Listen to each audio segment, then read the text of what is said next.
எல்லாருக்கும் வணக்கம். நான் உங்கள் அனுப் சோனி. கிரைம் பெட்ரோல் சட்டக்கோட நியூ எபிசோடுக்கு உங்க எல்லாரையும் வரவேற்கிறேன். ஹைகோர்ட் நம்ம அப்பீலை ரிஜெக்ட் பண்ணால் என்னவா, நம்ம சுப்ரீம் கோர்ட்டுக்கு போவோம், சரியா? அது மட்டும் இல்லை, தேவைப்பட்டால் நம்ம பிரசிடெண்ட் வரைக்கும் கூட போகலாம். ஆனால் இந்த கொலைகாரன் நகீம் இருக்கான்ல, அவன் ஜெயிலில் இல்லை. அவனை தூக்கு மேடையில் தான் பார்க்க விரும்புகிறேன். அவன் என்னோட பவிக் சார், என்னால் உங்கள் கோவத்தை புரிஞ்சுக்க முடியுது. நீங்கள் பாருங்கள், இது எப்போ சாத்தியமாகும்னா சுப்ரீம் கோர்ட் நம்ம கேஸை ரேரஸ் ஆஃப்டர் ரேர் கேஸை எடுத்துக்கும் போது தான். அதனால தான் நாளைக்கு நான் சென்ட்ரல் ஜெயிலுக்கு போகிறேன்.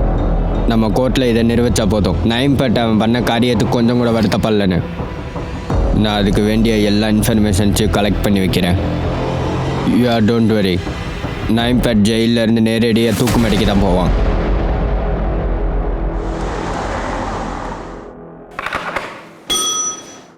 Yes sir. உமேஷ், நாளைக்கு ஒரு லாயர் வந்துட்டுருக்காரு. அவருக்கு கைதி நம்பர் 52 நயம்பட். அந்த ஆளோட டீட்டெயில்ஸ் வேணுமா? கைதி நம்பர் 52? எனக்கு ஞாபகம் வரல. கைதி நம்பர் 52? அந்த ஆள் 6 மாசமா பரோலில் இருக்காரு. என்ன பரோல்லையா? 6 மாசமாவா? இது எப்படி நடக்க முடியும்? போய் பரோல் லிஸ்ட் எடுத்துகிட்டு வா. Okay sir.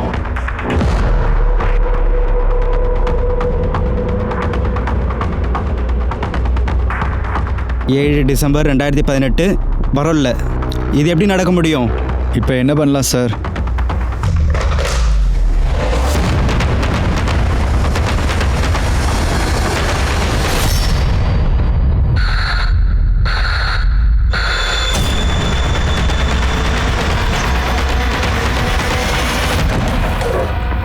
Coming sir. வாப்பா. ஜெயின் சார். ஜெயஹிந்த். நான் உன்னோட கேஸ் தான் ஸ்டடி பண்ணிட்டு இருந்தேன். உன்னோட பழைய கேஸ் மறுபடியும் ரீஓப்பன் பண்ண வேண்டியதாகிடுச்சு. என்ன கேஸ் சார்? இது நீ பிஎஸ்சியாக இருந்தபோது இருந்த கேஸ். பாரு, இவன் ரொம்ப பயங்கரமான குற்றவாளி சார். ஒருவேளை இவன் தப்பிச்சு போன விஷயம் வெளியே வந்துச்சுன்னா டிபார்ட்மெண்ட்டுக்கு பெரிய அவமானம் ஆகிடும். It's very delegated matter. ஒன்றை தவிர இந்த கேஸை வேறு யாராலும் ஹேண்டில் பண்ண முடியாது. இந்த ஆள் காஷ்மீரை சேர்ந்தவன். ஐ திங்க் இவன் காஷ்மீர் போயிருப்பான். எனக்கும் அப்படி தான் தோணுது. ஒருவேளை நம்ம தேடிக்கிட்டு இருக்க விஷயம் அவனுக்கு கொஞ்சமாவது தெரிஞ்சுன்னு வச்சுக்க, அவன் பார்டரை கிராஸ் பண்ணி அந்த பக்கம் போயிடுவான். ஒருவேளை அப்படி ஏதாவது நடந்துச்சுன்னா அவனை பிடிக்கிறது முடியாத காரியமாயிடும். நம்ம ரொம்ப கேர்ஃபுல்லாக இருக்கணும். அப்புறம் ஒவ்வொரு அடியும் நம்ம ரொம்ப யோசித்து எடுத்து வைக்கணும். ரைட். காஷ்மீரோட நிலைமை உனக்கு தெரியும்ல. இருந்தாலும் போன வாரம் லோக்கல் போலீஸ் உதவியால் நாங்கள் ஒரு ஆப்ரேஷன் லான்ச் பண்ணோம். அப்புறம் அதில் உன்னோட ஜூனியர் அமர் தீக்ஷித்தும் இருந்தார். May come in sir? உள்ளே வாங்க. உங்களோட அந்த காஷ்மீர் கேஸை பற்றி தான் பேசிக்கிட்டு இருக்கேன். Will you please explain? Yes sir.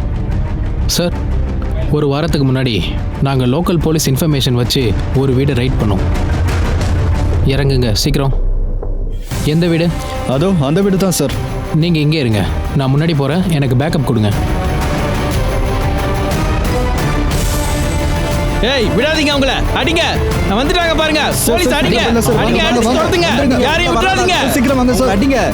யூனிஃபார்மில் right பண்ணது தப்பான மூவ். நம்ம இன்னொரு தப்பான மூவை அஃபோர்ட் பண்ண முடியாது. அப்புறம் ரொம்ப நாளைக்கு பரோலில் தப்பிச்சு போன கைதியோடைய கேஸை மூடி வைக்க முடியாது. ஒருவேளை நம்ம குயிக் ரிசல்ட்ஸ் கொடுக்கலனா இந்த கேஸை சென்ட்ரல் ஏஜென்சிக்கு ஒப்படைச்சிருவாங்க. அந்த அவசியம் வராது சார்.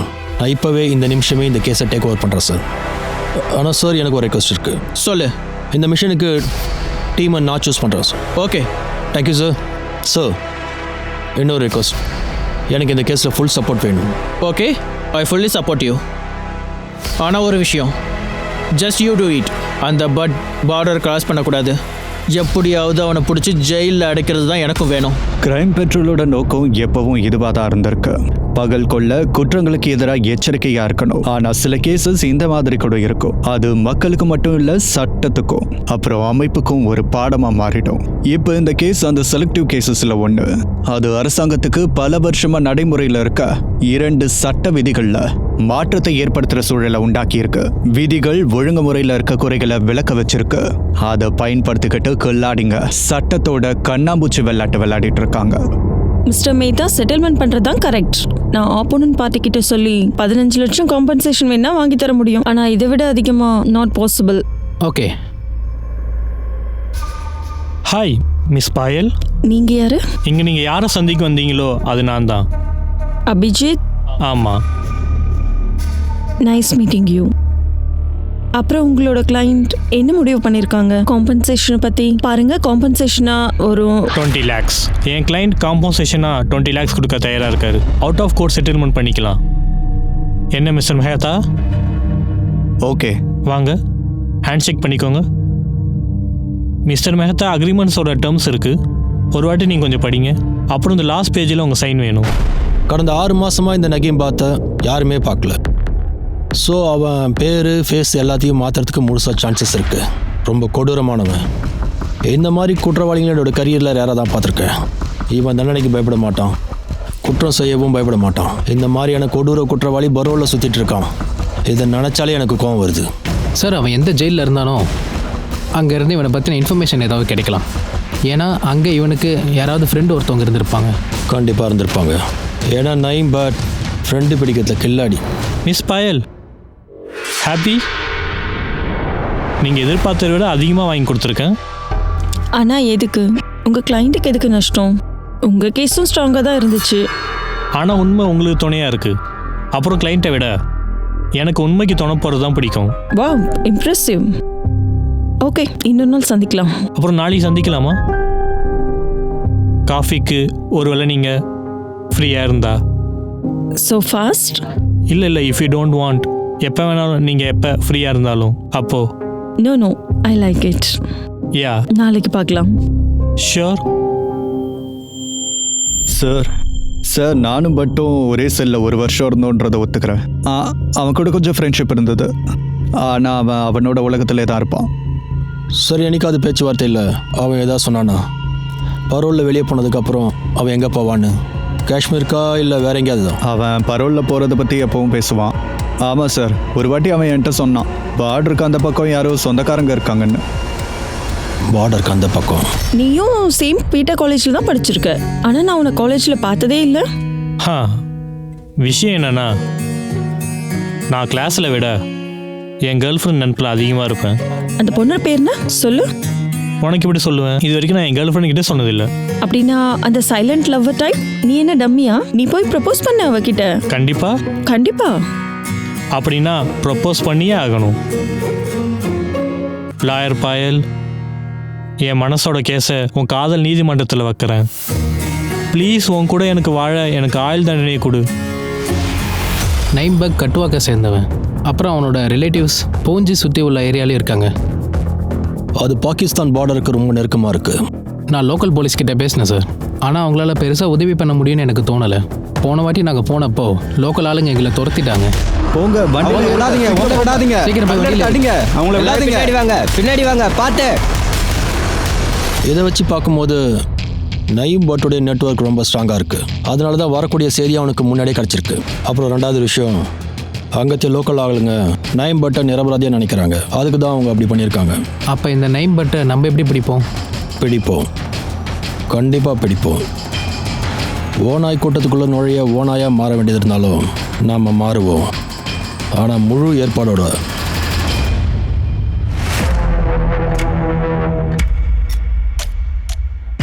ஆசன் மெஹந்தி ஜெயின்பூரை சேர்ந்தவனா? ஆமாம் சார். சரி, ஓகே, வேலையில் சேர்த்துக்கிறேன். நாளைக்கு சொசைட்டியில் உனக்கு டியூட்டி ஃபிக்ஸ் பண்ணுறேன், சரியா? நன்றி சார். சரி, போயிட்டு வா.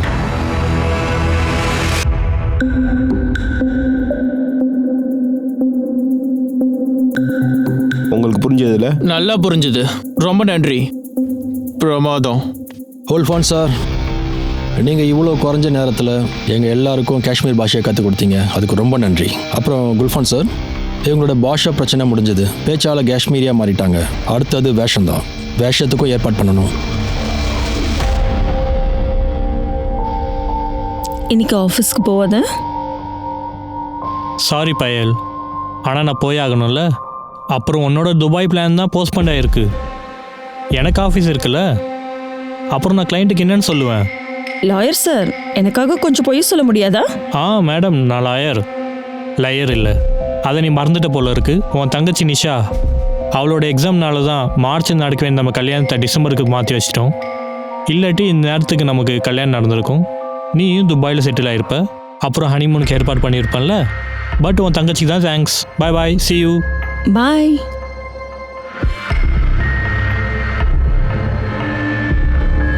இதுதான் உங்களுடைய காஷ்மீரி பேர், அட்ரஸ், அப்புறம் எல்லா இன்ஃபர்மேஷனும் இதில் இருக்குது. இதில் இருக்கிற இன்ஃபர்மேஷனை நல்லா ஞாபகம் வச்சுக்கோங்க. ஏன்னா மிஷன் முடிகிற வரைக்கும் நம்மள யாரும் ஒருத்தர் உண்மையான பேரை வச்சு கூப்பிடக்கூடாது. இந்தியிலேருந்து இந்த கவரில் என்ன இருக்கோ அதான் நாம். ஒருவேளை ஏதாவது முக்கியமான விஷயம் பேசணும்னா நம்ம ஒருத்தர் குல்ஃபான் சார் மூலியமாக தகவல் கொடுப்போம். Yes sir. குல்ஃபான் சார், காஷ்மீரில் உங்கள் இன்ஃபார்மர்ஸ்லாம் ஆக்டிவில் இருக்காங்க தானே? இருக்காங்க சார். அவ்வளோதான். இப்போ நம்ம சொர்க்கத்தோட பயணத்துக்கு தயாராக இருக்கும். அப்புறம் சொர்க்கத்தில் இருக்க சாத்தானை பிடிச்சி இங்கே கூட்டிகிட்டு வர போகிறோம். அதுவும் கூடிய சீக்கிரம். மறுபடியும் அந்த சாத்தான் ஒரு அப்பாவியை குறி வைக்கிறதுக்கு முன்னாடி நாம் அவனுடைய கழுத்தை பிடிச்சி இங்கே இழுத்துட்டு வரணும்.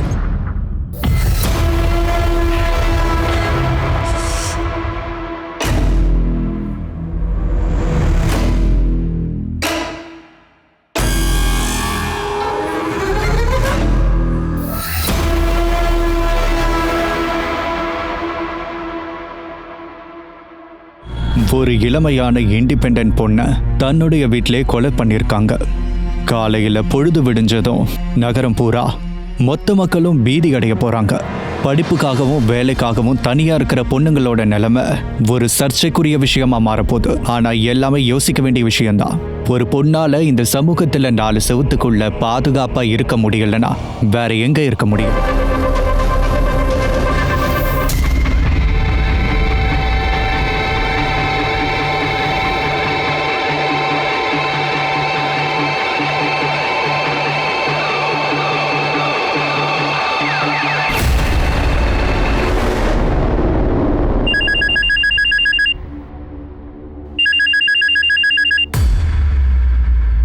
ஹலோ கண்ணா, சொல்லுப்பா.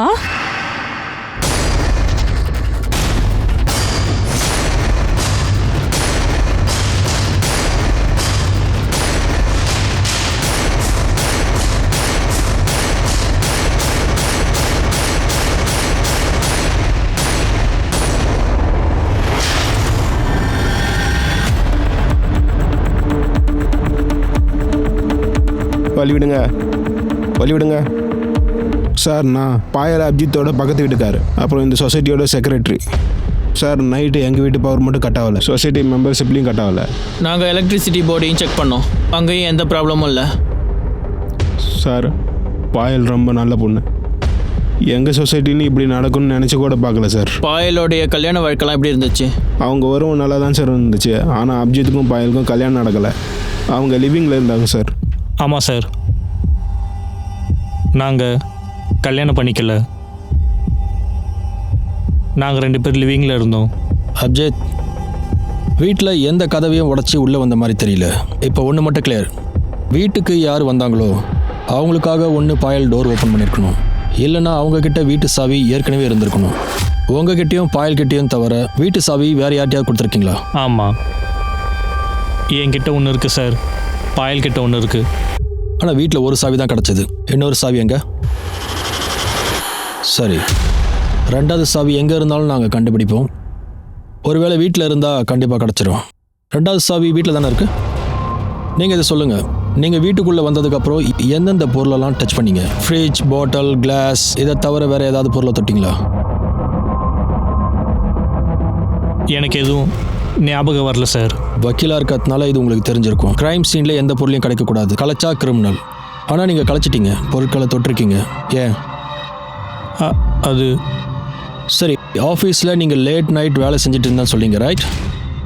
யாராவது உங்களை பார்த்துருப்பாங்க, யாராவது சாட்சி, விட்னஸ்? சார் அது வந்து வாட்ச்மேன் மேபி பார்த்துருப்பாருன்னு நினைக்கிறேன் சார். மேபி. எந்த கிளைண்ட் கேஸுக்காக வேலை செய்கிறீங்களோ அந்த கிளைண்ட்டோடைய பேர் உங்களுக்கு ஞாபகம் இருக்குல்ல? கிளைண்ட்டோடைய பேர், மொபைல் நம்பர் ஏதாவது? Sir please don't mind sir. Sir I think இவனுக்கு இப்போ ரெஸ்ட் தேவை சார். இவனோட நிலைமையை பாருங்கள் சார். இப்போ இங்கேருந்து ஒரு பணம் போச்சு, அதோடைய நிலைமையை பார்த்தீங்களா? அந்த பொண்ணை கொன்ன கொலைகாரம் யாருன்னு தெரிஞ்சிக்க வேண்டியது எங்களோட டியூட்டி. கிளைண்ட்டோடைய பேர், மொபைல் நம்பர், அட்ரஸ் எல்லாமே கொடுங்க. 2 பேரும் லிவிங் டுகெதராக இருந்திருக்காங்க.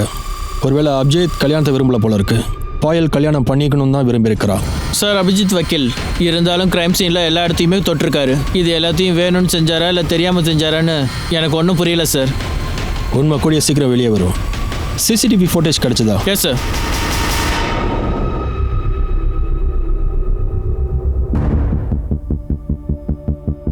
12:21 காட் கூட யாரோ வந்துட்டுருக்காங்க. ஒருவேளை இவர் எலக்ட்ரிஷியனாக இருப்பாரோ, ஆனால் முகம் சரியாக தெரியல. மறுபடியும் காட் கூட மறுபடியும் அதே ஆள், ஆனால் இப்போ முகம் சரியாக தெரியல. யார் அவர்? சார் எலக்ட்ரிஷியன் போல இருக்கு. இந்த பில்டிங்க்கு 2-3 எலக்ட்ரிஷியன் வருவாங்க சார். ஆனால் இது யாருன்னு சொல்கிறது கொஞ்சம் கஷ்டம்தான் சார். ஆனால் எல்லா எலக்ட்ரிஷியனும் பக்கத்து ஏரியாவில் தான் சார் இருக்காங்க. காடை கூப்பிடுங்க, அவர் தெரிஞ்சிருக்கும். சார் அவர் நைட் ஷிஃப்ட் பண்ணார், இப்போ வீட்டுக்கு போயிருக்காரு சார். இது செகண்ட் ஃப்ளோர் கேமரா. இதோட ஃபோட்டேஜ் ஏன் ப்ளே ஆகலை? அட இதுக்கு என்னாச்சுன்னு தெரில சார். போன வாட்டி எல்லா கேமராஸும் செக் பண்ணிட்டு தான் போனாங்க. ஒருவேளை மறுபடியும் கெட்டு போயிடுச்சு போல். கெட்டு போகலை, கட் பண்ணியிருக்காங்க. இங்கே வந்துட்டு இருக்க எலக்ட்ரிஷியன் எல்லா அட்ரஸும் கொடுங்க. அப்புறம் எனக்கு ஃபுல் நைட் ஃபோட்டேஜ் வேணும். Yes sir. என்ன சார், நேற்று நைட்டு நான் அங்கே போகல சார். நீங்கள் சொல்கிறது உண்மை தானே? ஆமாம் சார், நான் உண்மை தான் சொல்கிறேன். நான் ஜீவன் ஜோதி பில்டிங்க்கு போவேன், அங்கே இருக்கிற எலக்ட்ரிக்கல் வேலையெல்லாம் செய்கிறதுக்கு. ஆமாம் சார், ஆனால் நான் நைட்டு போகல. ஆமாம் சார், ஜீவன் ஜோதி சொசைட்டிக்கு 2 தடவை போனேன். 203 மேடம் வீட்டில் பவர் கட் ஆச்சு. இங்கெல்லாம் நல்லா தான் இருக்குது மேடம். நான் கீழே ஒரு வாட்டி மெயின் சுவிட்ச் பார்த்துட்டு வரேன். 203 அட இந்த எம்சி ட்ரிப் ஆயிருக்கு. கரண்ட் வந்துருச்சுல மேடம்? வந்துருச்சு மேடம். ஒன்றும் இல்லை, இந்த மெயின் சுவிட்சில் எம்சி ட்ரிப் ஆயிடுச்சு, அதான், வேற ஒன்றும் பிரச்சனை இல்லை. Okay, thank you.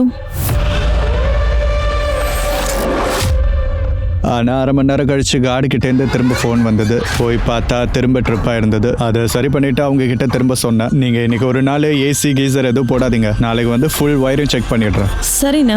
ஓகே. அப்புறம் நான் வீட்டுக்கு வந்துட்டேன் சார். உன்னுடைய விரலுக்கு என்னாச்சு? அது காயம் ஏற்பட்டுடுச்சு சார். எப்போ? நேற்று. எப்படி சார்? அது காய்கறி கட் பண்ணுறப்போ. பில்டிங்லேருந்து வெளியே போகும்போது யாராவது ஒன்றை பார்த்தாங்களா? ஆமாம் சார், பார்த்தாங்க. கார்டு அகமது பார்த்தாரு சார். அவருக்கு ஒரு வாரத்துக்கு முன்னாடி 500 ரூபாய் நான் கடன் கொடுத்தேன் சார். ஆமாம் சார், அவர் திரும்ப கொடுக்க மாட்டுறாரு. பாரு, ஒருவேளை நீ என்கிட்ட பொய் சொன்ன இல்லை ஏதாவது மறைச்சேன்னு தெரிஞ்சா இந்த விஷயத்தை நீ ஞாபகம் வச்சுக்கோ. நான் சாதாரணமானவன் இல்லை, உன்னோட ஃபியூஸை தூக்கிடுவேன். பாரு, சிட்டியை விட்டு எங்கேயும் போகக்கூடாது.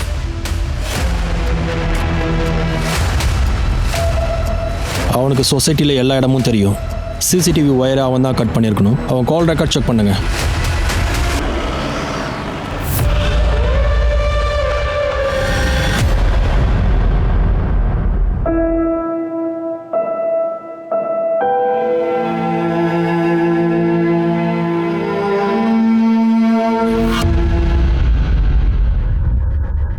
சொல்லு விவேக். ஆன்டி போலீஸ் அபிஜித்தை என்கொயரிக்கு கூட்டு போகிறாங்க. என்ன?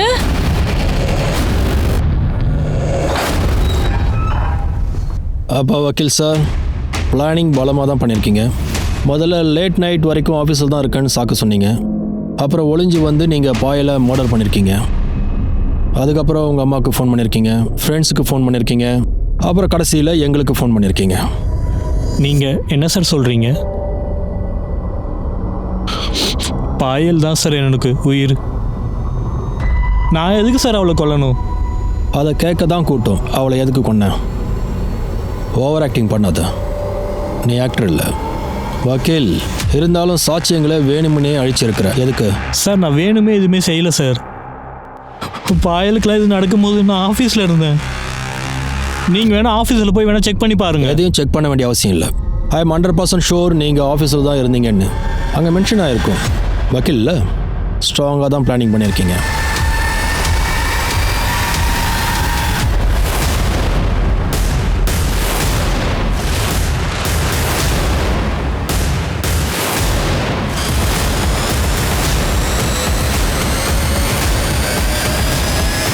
ஸோ வீட்டுக்கு எத்தனை மணிக்கு வந்தீங்க? சார் நான் உங்களுக்கு எத்தனை வாட்டி சொல்கிறது? கிட்டத்தட்ட 4 மணிக்கு. அப்போ கிட்டத்தட்ட 4 மணிக்கு நீங்கள் உங்கள் வீட்டுக்கு போனப்போ என்ட்ரன்ஸில் இருந்த சிசிடிவி கேமராவில் நீங்கள் வண்டியில் வந்தது ஏன் இல்லை? நான் கேட் நம்பர் 2 வழியாக வந்தேன். எக்ஸாக்ட்லி, 2ஆம் நம்பர் கேட்டு வழியா. எதுக்கு? ஏன்னா உங்களுக்கு ஏற்கனவே தெரியும் 2ஆம் நம்பர் சிசிடிவி கேமரா ஒர்க் ஆகலன்னு. எனக்கு எப்படி சார் தெரியும்? அது கோஇன்சிடென்ஸாக இருக்கும். கோஇன்சிடென்ஸா? எந்த கேட்டு வழியாக நீங்கள் வந்தீங்களோ அந்த சிசிடிவி கேமரா கெட்டு போயிருக்கு. நீங்கள் போன லாபி கேமராவும் கெட்டு போயிருக்கு. எந்த ஃப்ளோரில் நீங்கள் இருக்கிறீங்களோ அந்த கேமராவும் கெட்டு போயிருக்கு. ஆனால் பில்டிங்கில் இருக்க மற்ற கேமராஸ் எல்லாம் ஓடிட்டு இருக்கு. வக்கீல் சார், இது கோ இன்சிடென்ட்ஸ் இல்லை, பிளானிங் சொல்லுவாங்க. நான் உங்களுக்கு எப்படி சொல்லி புரிய வைப்பேன்? நான் எந்த பிளானும் பண்ணலை.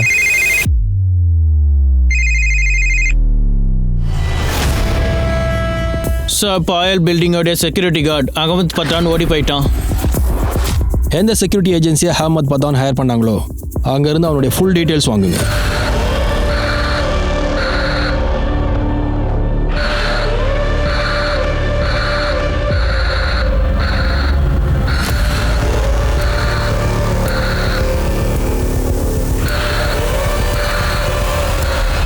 இது என்ன அட்ரஸ்? லால் சௌக், காஷ்மீர். அவ்வளோதானா? அட்ரஸ் ப்ரூஃப் எதுவும் வாங்கலை, அப்படியே ஜாப் கொடுத்துட்ட. அகமத் பத்தான் யாரு? அகமத் பத்தான் எனக்கு யாரும் அப்படி தெரியாது. நீங்கள் எதுக்கு சார் அடிக்கிறீங்க? அகமத் பத்தான் 1 வருஷமாக உன் பில்டிங்கோட வாட்ச்மேன். உனக்கு தெரியாதா? ஆமாம் சார். சாரி. நீங்கள் திடீர்னு கேட்டதும் எனக்கு ஞாபகம் வரல. இப்போ திடீர்னு ஒன்று கொடுத்ததும் ஞாபகம் வந்துச்சுல்ல? அகமத் பத்தான் 1 வருஷமாக உன் வண்டியை க்ளீன் பண்ணிட்டு இருக்கான். உங்ககிட்ட எப்பவும் பேசுனது இல்லையா? நீங்கள் என்ன சொல்ல வரீங்க சார்? தெளிவாக சொல்லுங்கள். நான் சொல்ல வேண்டியதெல்லாம் சொல்லிட்டேன். இப்போ நீ தெளிவாக சொல்லு. அகமத் பத்தானுக்கு பாயலை கொள்ள நீ எவ்வளோ காசு கொடுத்த? உனக்கும் பாயலுக்கும் நடுவில் என்ன ப்ராப்ளம் இருக்குது? சார், நீங்கள் என்ன பேசிகிட்டு இருக்கீங்க? உங்களால் துக்கத்தை குறைக்க முடியலன்னா அதை அதிகப்படுத்தாதீங்க, சரியா? துக்கமா இல்லை வருத்தமா? இருக்கும். ஒருத்தர் ஃபர்ஸ்ட் டைம் குற்றத்தை செய்யும் போது அவன் ரொம்ப வருத்தப்படுவான். அவனோட மனசு அவனை ரொம்ப கஷ்டப்படுத்தும். இப்போ உன்னோட மனசு உன்னை கஷ்டப்படுத்துகிற மாதிரி. ஆனால் இதுக்கு ஒரு வைத்தியம் இருக்கு. ஒருவேளை குற்றவாளி தான் குற்றத்தை ஒத்துக்கிட்டா அவனுக்கு சந்தோஷம் கிடைக்கும், நிம்மதியும் கிடைக்கும்.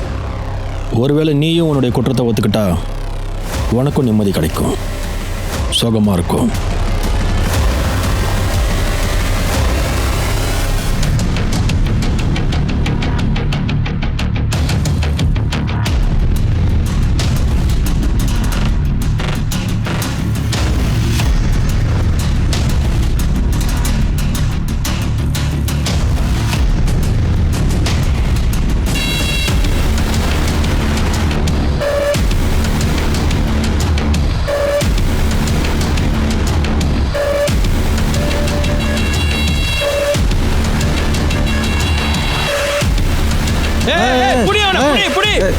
எங்கடா ஓட பார்க்குற? வாடா, வா. அகமத் பத்தான், இப்போ உன் காலை தான் உடைச்சோம். ஒருவேளை நீ உண்மையை சொல்லணும், உன் உடம்புல இருக்க எல்லா எலும்பையும் ஒன்றாக்கிடுவோம். கொல்லணும்னா அவனை கொல்லுங்க சார். யார் சொல்லி இந்த காரியத்தை செஞ்சனோ அவனை.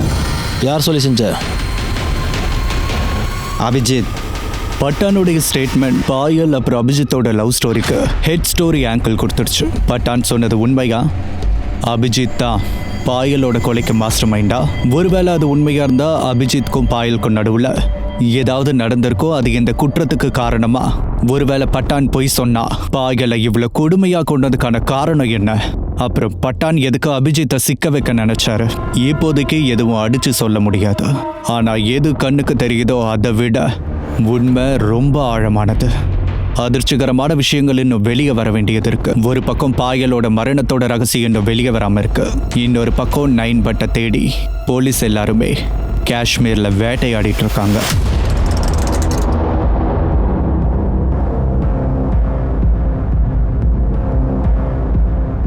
சலாம் அலைக்கும் ஜனாப். வலைக்கம் அஸ்லாம். என்ன விஷயம்? நல்லா இருக்கியா? வீட்டில் எல்லாரும் நல்லா இருக்காங்களா? பாருங்க, வானிலை எப்படி சில்லுன்னு மாறி. ஆமாம். அப்புறம் என்ன விஷயம்? சார், நைம் பட் பற்றி எதுவுமே தெரியல சார். அவனுக்கு ஒரு கசின் பிரதர் கூட இருக்கான், இங்கே தான் பக்கத்தில் இருக்கான். பேர் என்ன? இர்ஃபான் பட். சார், இர்ஃபான் பட்டும் நைம் பட்டும் ரொம்ப க்ளோஸ். ஆனால் இப்போல்லாம் 2 பேரையும் ஒன்றா பார்க்க முடியல. ஆனால் இர்ஃபான் பட் மட்டும் இங்கே தான் சுற்றிக்கிட்டு இருக்கான். ஒருவேளை நீங்கள் அவன்கிட்ட கேட்டிங்கன்னா அவன் நைம் பட்டை பற்றி ஏதாவது சொல்லலாம். அந்த இர்ஃபானை நாங்கள் பார்த்துக்குறோம். நீ நைம் பட்டை தர்ற வேலையில் மட்டும் இரு. நேரம் ரொம்ப கம்மியாக இருக்குது. ஒருவேளை பார்டரை க்ராஸ் பண்ணி அந்த பக்கம் போயிடக்கூடாது. Okay sir. இர்ஃபானோட டீட்டெயில்ஸை கொடு. இங்கே பாருங்கள் சார். இவன் தான் இர்ஃபான் பட்டா? ஆமாம் சார். இந்த ஃபோட்டோவை என்னுடைய மொபைலுக்கு அனுப்பு. Okay sir. அம்மா நான் கிளம்புறேன். வா விவேக். நீ எங்கப்பா போயிட்டு இருக்க? ஆஃபீஸ்க்கு போகிறோமா? ஆஃபீஸ்? நீ இப்பதானே ஆஃபீஸ்லேருந்து வந்த 5 நிமிஷத்துக்கு முன்னாடி. அப்படியா? ஆமா கண்ணா, நான் என்ன சொல்றேன்னா,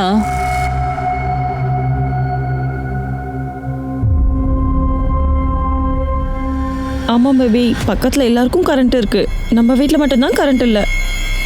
ப்ளீஸ் நீ சீக்கிரம் வந்துரு. இல்லை பேபி, இப்போ வர முடியாது. இன்னும் 2 hours ஆகும். ஒரு வேலை பண்ணு, வாட்ச்மேனை கூப்பிடு, அவர் எலக்ட்ரிஷியனை கூப்பிடுவார். டாக்டர் என்ன சொன்னார்னா அபிஜித் ரொம்ப டிப்ரெஷனில் இருக்கான்னு. பாயலோட மரணம் அவனை ரொம்ப பாதிச்சிருக்கு ஆண்டி. டாக்டர் அவனுக்குள்ள ஏதோ ஒரு விஷயம் உறுத்திட்டே இருக்குன்னு சொல்றாரு. அதை அவனால் வெளியே சொல்ல முடியல.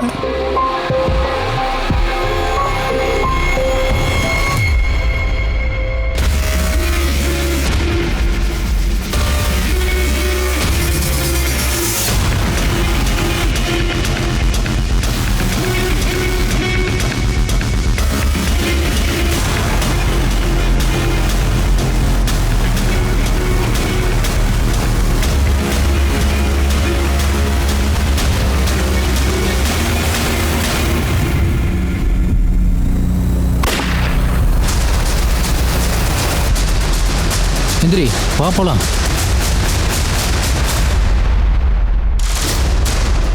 எந்திரி எந்திரி வா.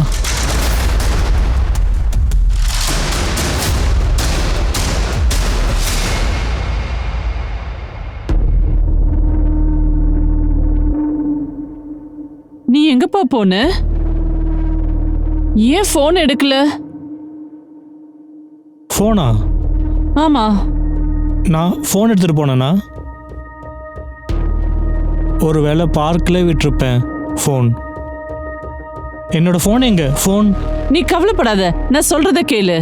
நீ கவலைப்படாத, நம்ம புதுசா வாங்கிக்கலாம், சரியா? சரி, இதை சொல்லு, நீ எங்க போன? நான் இதை வாங்கிட்டு வர போனேம்மா. ரொம்ப நாளாக பெயிண்டிங் பண்ணணும்னு தோணுச்சு. சரிப்பா, ரொம்ப நல்ல விஷயம். நீ போய் பெயிண்டிங் பண்ண போ.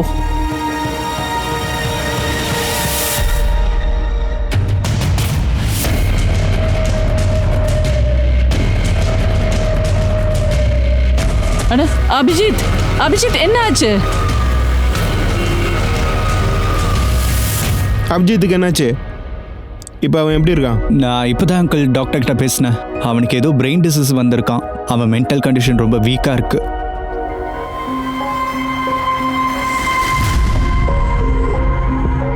எந்திரி அபி, நீ ஆஃபீஸ் போலியா? இல்லை, நீ ரொம்ப லேசி ஆயிட்ட. நான் எந்திரிக்கவும் விரும்பல, உனக்கு தூரமாக போகவும் விரும்பலை. காலையிலே ரொம்ப ரொமான்டிக்காக மாறிட்ட. நீ என் வாழ்க்கையோட அழகான கனவு, அது கலையிறத நான் விரும்பலை. நான் உன்னை எப்பவும் விட மாட்டேன்.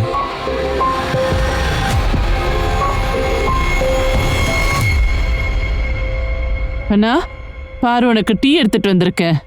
கண்ணா, கண்ணா, கண்ணா, அபி, அபி. அபிஜித் இறந்த 6 மாசம் கழிச்சு கோர்ட் அஹ்மத் பட்டானுக்கு பாயலை கொன்னதுக்கான தண்டனையை கொடுத்தது. அஹ்மத் பத்தான் தான் பாயில கொன்னாங்கிறது நிரூபணம் ஆயிடுச்சு. ஆனா நீதிமன்றத்தோட ப்ராசிக்யூட்டருக்கு இந்த கேஸை ரேரஸ்ட் ஆஃப் த ரேர் கேஸ்ல எடுத்துக்கிறதுல கொஞ்சம் கூட உடன்பாடு இல்ல. அஹ்மத் பத்தானோட குற்றம் காரணமற்றதல்ல. ஏன்னா அன்னைக்கு பாயல் சின்னதா ட்ரெஸ் போட்டிருந்தாங்க, அதை பார்த்தவர் ப்ரொவோக் ஆயிட்டாரு. அவர் ரேப் அட்டெண்ட் பண்ணிருக்காரு, அப்புறம் அவளை கொலை பண்ணிருக்காரு. இதுக்கு அவர் மட்டும் பொறுப்பாளி இல்ல. அதனால கோர்ட் அவருக்கு ஆயுள் தண்டனை கொடுக்குது. கோர்ட்டோட கருத்தையும் தீர்ப்பையும் மக்கள் விரும்பல. அப்புறம் செஷன் கோர்ட்டோட திருப்தி அடையாம பாயலோட குடும்பம் இந்த தீர்ப்பை ஹைகோர்ட்ல சேலஞ்ச் பண்ணாங்க. ஆனா மறுபடியும் ஜட்ஜ் மூலமா இந்த கமெண்ட் தான் கிடைச்சது. அந்த பொண்ணு ஷார்ட்ஸ் போட்டிருந்தா, அதனால ப்ரொவோக் ஆகி குற்றவாளி ரேப் அட்டெண்ட் பண்ணா, அப்புறம் பாயலை கொலை பண்ணாரு. ஜட்ஜோட அந்த தீர்ப்பை எத்தனையோ பேர் எதிர்த்தாங்க. அது மட்டும் இல்லாம எத்தனையோ நியூஸ் பேப்பர்லயும் நியூஸ் சேனல்ஸ்லயும் இந்த விஷயம் சர்ச்சைக்குரிய ஒரு விஷயமா மாறிச்சு. ஆனா கொஞ்ச நாள்ல எல்லாரும் இந்த கேஸை மறந்துட்டாங்க. ஆனா இந்த கேஸ் இன்னும் முடியல. இந்த கேஸ் ஒரு எடுத்துக்காட்டா இருக்க போகுது. இந்த கேஸ்ல இந்த மாதிரி ஒன்று நடக்க இருந்தது. அரசாங்கம் மறுபடியும் சட்ட திருத்தத்தை கட்டாயப்படுத்துச்சு. அகமத் பட்டான், உங்கள் அம்மாவுக்கு ட்ரீட்மெண்ட் நடந்துட்டு இருக்கு. உன் மேலே ஜெயிலில் எந்த விதமான கம்ப்ளைண்ட்ஸும் இல்லை. அப்புறம் உன்னோட நடத்தையும் நல்லா இருக்கு. அதனால் உனக்கு 90 நாளைக்கு பரோல் கிராண்ட் பண்ணுறேன். நன்றி சார். பரோல் கிடைச்சதுலேருந்து பட்டான் காணாம போயிட்டான். 90 நாளுக்கு பதிலாக 180 நாள் கடந்துருச்சு. ஆனா போலீஸ்க்கு இந்த விஷயம் தெரியாமலே போயிடுச்சு. கைதி நம்பர் 51. அவன் 6 மாசமா பரோல்ல இருக்கான். என்ன பரவாயில்லையா? பாயலோட அப்பா பட்டான் பத்தின டீட்டெயில்ஸை தெரிஞ்சுக்க உயரதிகாரிகளை சந்திச்சப்பதான் போலீஸோட தவறு வெளியே வந்துச்சு. பாயலோட அப்பா மீடியால அறிக்கை கொடுத்ததும் போலீஸோட கவன குறைச்சல் நியூஸ் பேப்பர்லயும் வர ஆரம்பிச்சது. அப்புறம் பாயலோட வக்கீல் இதுக்கு எதிராக ஹைகோர்ட்லயும் அப்பீல் பண்ணாரு. வர மேடம், ஒரு நிமிஷம்.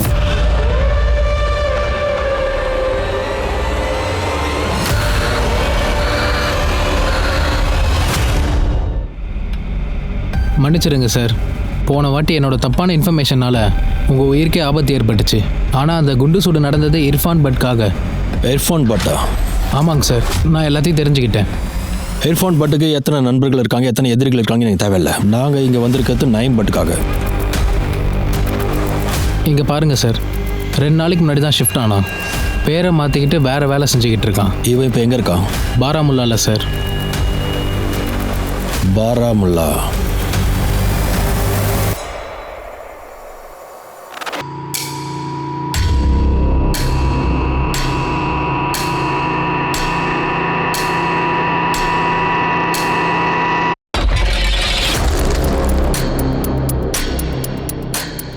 போசாய் பிரதர், உங்க எல்லாருக்கும் வேலை கிடைச்சிருக்கு. எல்லாரும் வாங்க.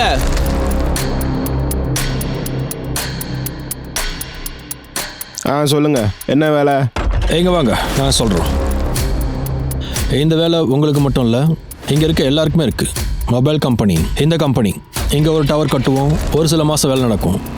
800 ரூபா சம்பளம், 2 வேளை சாப்பாடு, சாயங்காலம் டீயும் ஃப்ரீயாக கிடச்சிரும். கம்பெனி வேலையை சீக்கிரமாக முடிக்க விரும்புறது. அதனால நிறைய மக்கள் எங்களுக்கு தேவை. இந்த விஷயத்தை எல்லாருக்கும் சொல்லுங்க.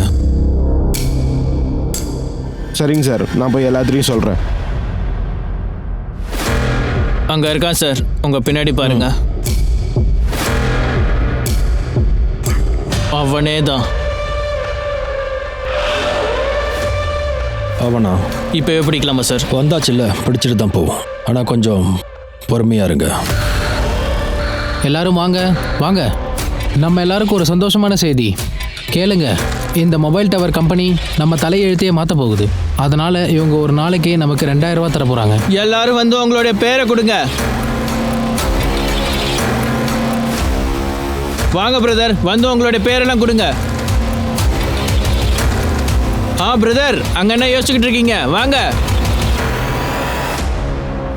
எங்களது ரொம்ப நல்ல கம்பெனி. வாங்க வாங்க வாங்க பிரதர், வந்து கையெழுத்து போடுங்க. வாங்க. வாங்க பிரதர். வாங்க. எல்லார் பேரையும் எழுதிட்டுல? நீங்க வாங்க பிரதர், உங்களுக்கும் கார்டு போட்டு தரோம்.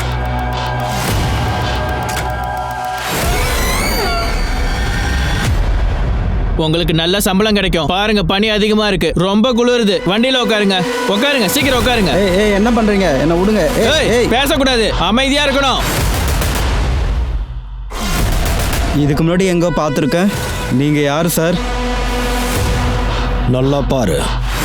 நயீம் பட், அகமத் பத்தான்.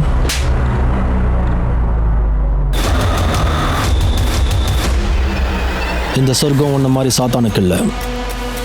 அதுக்கு தான் உன்னை இங்கேருந்து கழுத்தை பிடிச்சி இழுத்துட்டு போந்திருக்கோம். போகலாம். நீங்கள் ரொம்ப லேட் பண்ணிட்டீங்க சார். எனக்கு தெரியும் நீங்கள் கண்டிப்பாக என்னை பிடிப்பீங்கன்னு தெரியும். ஆனால் போன வாட்டி என்னை நீங்கள் ரொம்ப தொல்லை பண்ணிட்டீங்க. நான் உங்களுக்கு எத்தனை வாட்டி சொல்கிறேன் சார். அபிஜித் தான் எனக்கு ஃபோன் பண்ணி அந்த பாயலை கொலை பண்ண சொன்னார். அவங்க எல்லாத்தையும் தெரிஞ்சுக்கிட்டோம். அபிஜித் உன் கதை மாதிரி எதையும் சொல்லலை. அப்புறம் அவன் உனக்கு ஃபோனும் பண்ணல. இப்போ சொல்கிற.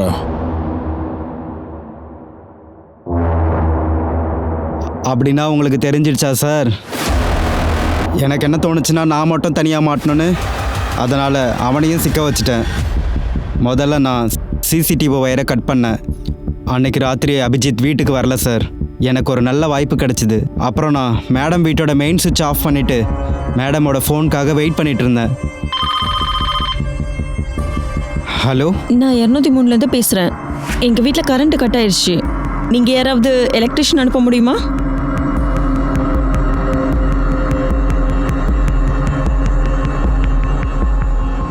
முதல் வாட்டி பவரை கட் பண்ணேன். அப்போ என்னால் சாவியை எடுக்க முடியல. அதனால் மறுபடியும் பவரை கட் பண்ணி. என்னென்ன அடிக்கடி கரண்ட் போயிட்டுருக்கு?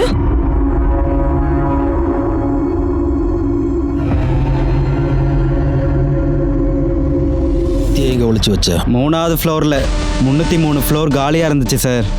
அங்கே தான் மறைச்சி வச்சேன். அவ உனக்கு என்னடா துரோகம் பண்ணா?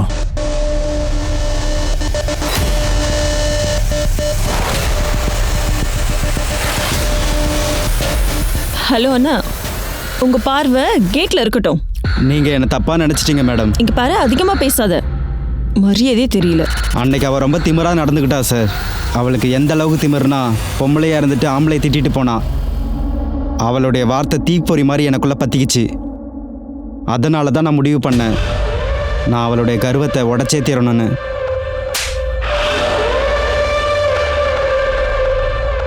இந்த கேஸ் பாதுகாப்பு விதிமுறைகள் அப்புறம் பரோல் சிஸ்டம் மீது பல கேள்விகளை எழுப்புச்சு. இந்த கேஸ்க்கு அப்புறம் தான் செக்யூரிட்டி ஒர்க்கர்ஸ் அப்புறம் டொமஸ்டிக் ஹெல்ப் ஒர்க்கர்ஸ்க்கு ஸ்ட்ரிக்ட் கைட்லைன்ஸ் கொடுக்கப்பட்டுச்சு. செக்யூரிட்டி ஏஜென்சிஸை பொறுப்பாளியாக்க அட்ரஸ் வெரிஃபிகேஷன் அப்புறம் பேக்ரவுண்ட் செக்கிங்ஸ் வசதியாக்குனாங்க. ரேப் அப்புறம் கொலையெல்லாம் பண்ண குற்றவாளிகளுக்கு அதுக்கப்புறம் தான் பரோல் கொடுக்கவே கூடாதுன்னு முடிவு பண்ணாங்க. அப்புறம் எல்லா விஷயத்திலும் ஸ்ட்ரிக்டா இருந்தாங்க. ஒரு கட்டாய சூழ்நிலையில குற்றவாளிகளை வெளியே விட்டா அவங்களோட காலக்கெடு 90 நாட்களுக்கு மேல போகக்கூடாது. அதுக்கப்புறம் போலீஸ் அவங்கள கடுமையா கண்காணிக்கணும். பாயலோட குடும்பத்துக்கு தான் மகளோட கொலை எப்பவும் நினைவிருக்கும். அப்புறம் இது அவங்களுக்கு ஒரு நிம்மதியா இருக்கும். பாயல் கேஸ் மூலியமா தான் செக்யூரிட்டி விதிமுறைகள்ல உள்ள குறைகள் வெளியே வந்திருக்கு. அப்புறம் அதுல மாற்றம் ஏற்பட்டிருக்கு. நான் அனுப் சோனி உங்ககிட்ட இருந்து விடை பெறுறேன். கிரைம் பேட்ரோல் சத்த கூட இன்னொரு புதிய கேஸோட மறுபடியும் உங்களை சந்திக்கிறேன். அது வரைக்கும் உங்களையும் உங்க குடும்பத்தையும் கவனிச்சுக்கோங்க. எச்சரிக்கையா இருங்க, பாதுகாப்பா இருங்க, அப்புறம் பார்த்துக்கிட்டே இருங்க கிரைம் பேட்ரோல் சத்தக்க. ஜெய் ஹிந்த்.